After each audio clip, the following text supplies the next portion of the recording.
Welcome to this week's installment of Elements of Spirit, the weekly reading series from EdibleSpirit.com and me, Michael Domitrovich. This round of readings is for the week of January 16th.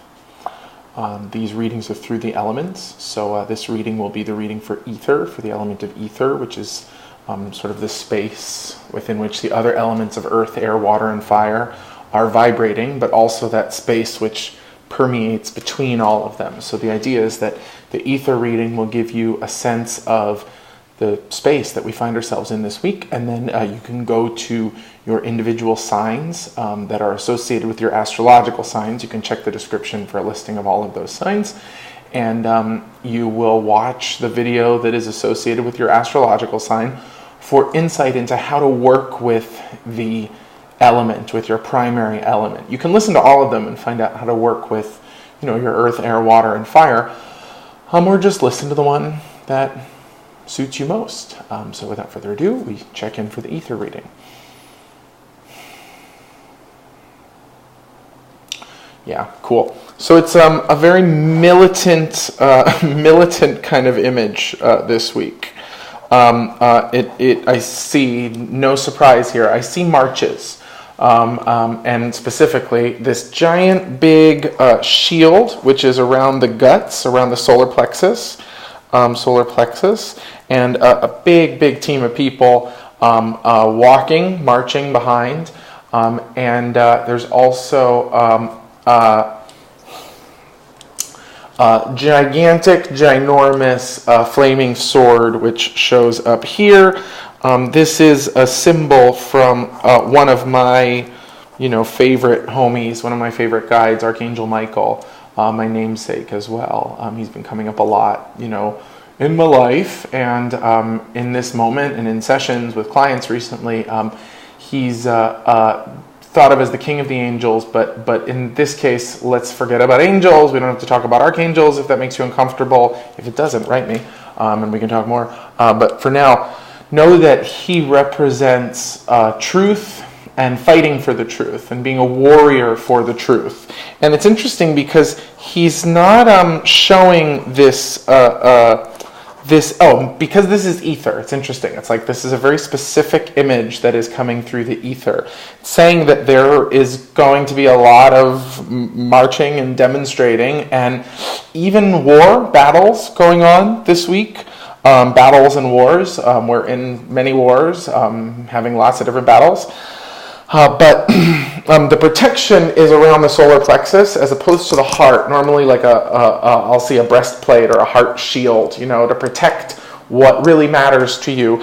And in this case, it's around your guts, around your solar plexus, which is saying protect your power, protect your choices, your rights, and your will, your right to choose. By no means am I saying, and that goes for if you are protecting your right to choose or protecting your right to not choose or to choose something other than, death or life or any of that stuff that's in between. It's saying that if you go to war this week or if you go into battle this week, fighting on behalf of anything other than truth, it's probably going to get messy. And truth is subjective. Truth is your truth, my truth, and the truth. I was going to say truth is subjective and objective. Truth is your truth, my truth, and the truth. But in this case, we're not just talking about what is the truth or who's right or who's wrong. We're saying if you're going to go to battle, if you're going to go to war on behalf of the truth, or for any reason, make sure that it's on behalf of the truth. And if you're going to go to war on behalf of the truth, make sure that you recognize that the truth is constantly being uncovered, and that going to war for the truth is the same thing as uncovering the truth, a quest for the truth, fighting for the truth. And it says very, very clearly here, be careful what you're fighting for, and make sure that if you are going to war for the truth, that you are also protecting your power. And what that means is you don't have to fight fire with fire. You can fight fire with presence. You don't have to fight anger with anger. You can fight anger with listening. You can listen. You can fight anger with truth, is what I want to say. But it's like, my truth, my truth, my truth. That can become vociferous, angry, gnarly just as well.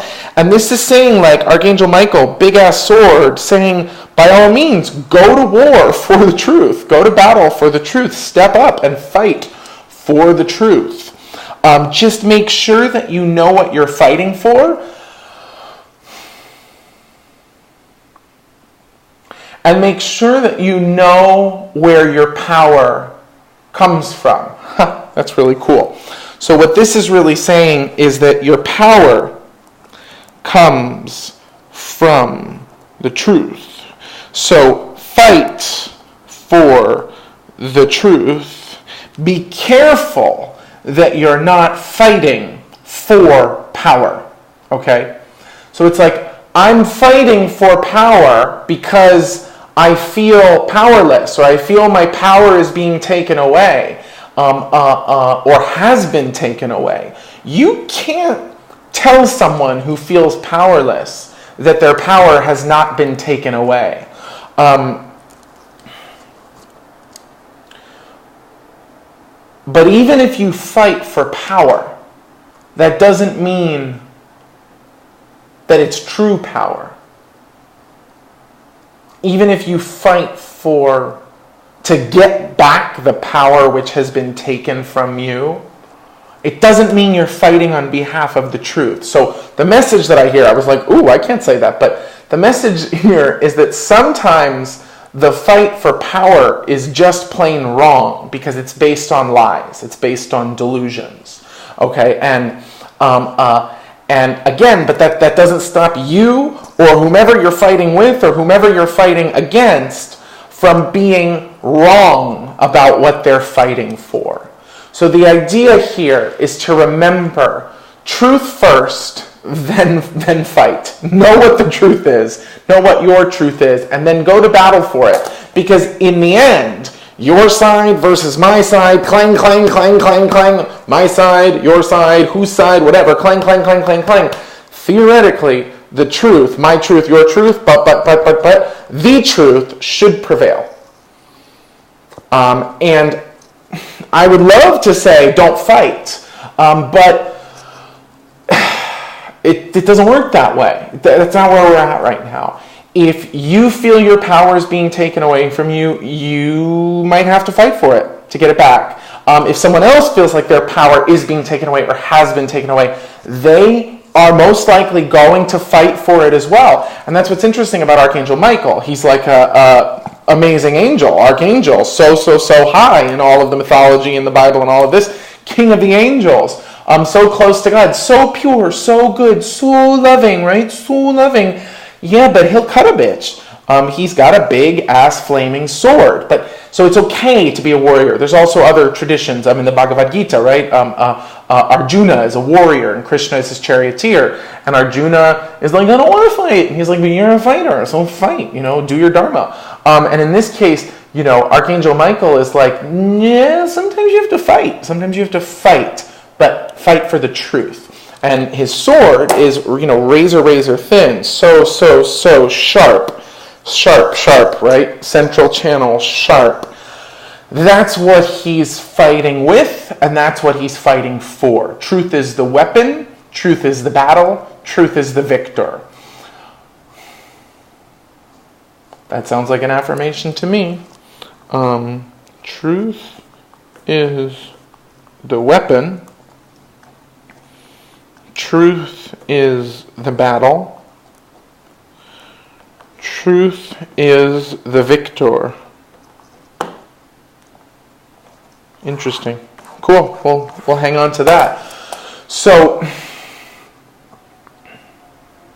you're going to have to fight this week. You're going to have to fight. Make sure you know what you're fighting for, and make sure you know that as you fight for the truth, whatever your truth is, you also have a responsibility to continue examining that truth, continue looking at the truth. Is it still true? Based on this new information, is it still true? Based on what just went down, is it still true? The truth should hold up. The truth should be able to have a lot of holes punched in it and still remain true. So if you are fighting for a cause and you believe in it, no matter what that cause is, fight on. Just continue observing and questioning and searching and evaluating the truth, your truth, so that you know what you're fighting for. Because the truth, unfortunately, is always changing. This is an ever-expanding universe in which new shit goes down all the time. Every moment contains the potential for a new truth. So, you guys, honest to goodness, this feels like a very rocky week. Very, very, dare I say the word, helter-skelter. It just feels like a lot of shaky ground. And then I just see a beautiful, beautiful image that the truth is like a balloon in your heart that allows you to float ever so slightly off the ground. I'm seeing it with like toes touching, like the pointed points of my toes, like touching, on the frame. Even if you don't know the truth, let the search for it, the quest for it, the revealing of it, let it lift you up this week. Let it buoy you this week. Let it provide some lightness and levity. Otherwise, this space just feels like an earthquake. And one of the sort of big picture ways of looking at spiritual practice is, what do I see? Do I see the earthquake, or do I see the light? Do I see the earth crumbling around me, or do I see the light lifting me up? And let's be real, we're going to battle this week on earth. P.S. You guys, really not trying to spark political anything right now. This is actually the message that's coming through to me. We're going to battle on earth, no matter what you believe in or what you're fighting for. This is a real week of change. And if all you feel is the ground crumbling beneath your feet, quicksand, earthquake, what else? What other things can the dirt do to you? Quicksand or mudslide, right? If that's all you feel is the earth quaking, she's always quaking. In battle, if that's all you can see is the quaking earth, you're gonna have a hard time remembering the truth. That's why we say truth first, then battle. Truth is the weapon, truth is the battle, truth is the victor. Truth is the weapon, truth is the battle, truth is the victor. Chew on that, write it down, repeat it. When everything seems crazy, affirm that for yourself. And if you've got to cut a bitch, if you've got to go, figuratively speaking, please, no violence. If you need to make a point or use the flaming sword of your truth to tell the truth or to go to battle, make your point. Just make sure that you're coming from a place of truth. And do the best you can. Because we need the truth, but we also need your truth. Please check out the other readings for this week. They will build on top of this ether reading. And like I said, the description of all the signs will be in the description of this video. Bye. See you next week.